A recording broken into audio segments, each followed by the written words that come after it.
Hey guys, my name's John Gevlinger. We're at JG Cattle and Coaching in Bulverde, Texas. I want to show you our barn. To start off here, we've got our scale right here on our right as we walk in. And part of the reason we have this here is we felt like it was the one place that a scale could kind of be out of the way. We trim a lot of feet, and when our customers come here for checkups and for trimming feet, it's a good place coming in and out that they can run them right across the scale.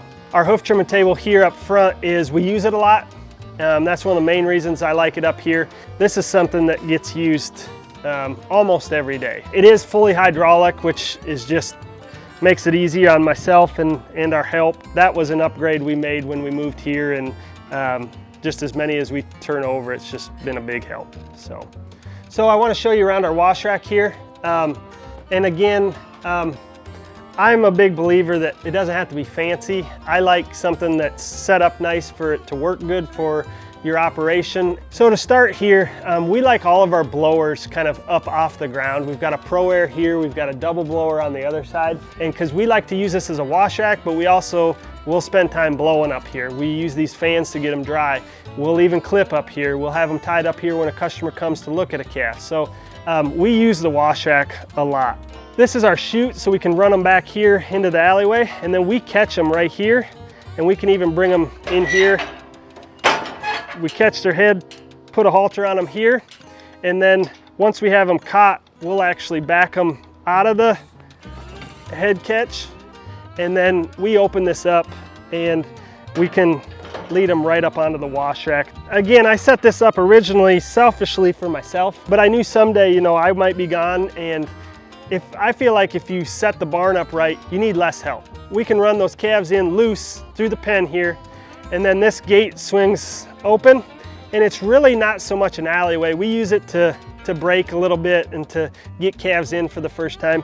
One of the reasons we like the hot wire is where we live, it gets hot, and when it gets hot, cattle want to rub.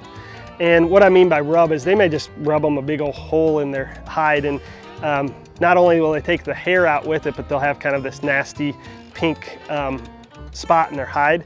And so when we have the electric fence here, it keeps them from wanting to rub on the fence post. It keeps them from wanting to rub on trees and affecting that hair that we're spending all this time washing and blowing and trying to perfect and make it look good. So this is our cooler room.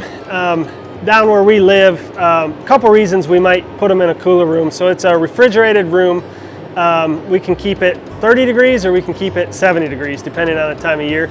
We like to stay within 20 degrees of what it is outside at night. So for instance, at night right now down here, it's 75, 80 degrees at night. So we're trying to keep it above 50. We don't want to get much below 50 where they have just a big influx from what it is in here to what it is out. We can tie them up, bring them over here. We've got kind of our same system over here that we have everywhere on the wash rack, on our tie rail outside. Work hair over here, and then as well, like when there's cattle not in here for show, if we're selling them, I'll bring them in here, and this is kind of where we use for a clipping room. So one thing you probably won't see that you'll see at a lot of other barns is a clipping room, and this is our clipping room. So it's climate controlled, we can get away from the flies, we can set it to whatever temperature we want, and then we do all our clipping in here. We've got great lighting, and we can get in and out of the elements if it's too cold or too hot. We had to modify some stuff, but this was kind of the part of the barn that was already established a little bit. And these pens were, I think, 12 by 16, and so they were nice sized pens for show steers. One thing on the fans is we tried to make the airflow all go the same direction, so each fan was kind of feeding off the next fan. And then originally, before we had the cooler room, we had portacools that sat like right here. And so the cold air would blow in there, and then it would blow across.